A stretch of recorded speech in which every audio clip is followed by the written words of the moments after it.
patikim-tikim, pinilit kong gustuhin. Bisyo'y nagsimulang lumalim, kaya ngayon ang hirap tanggalin.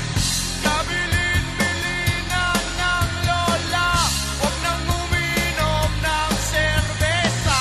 Ito hindi inuming pang bata, mag-soft drinks ka na lang muna.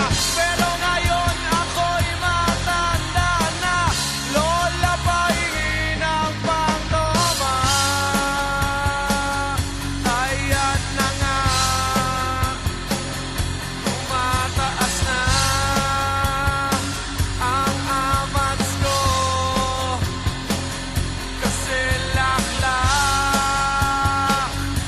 maghapon magdamag.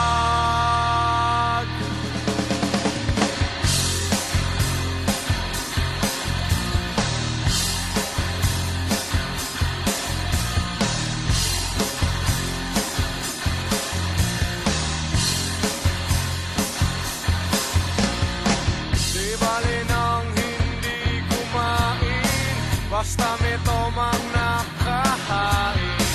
Ang sabi ng lasenggo sa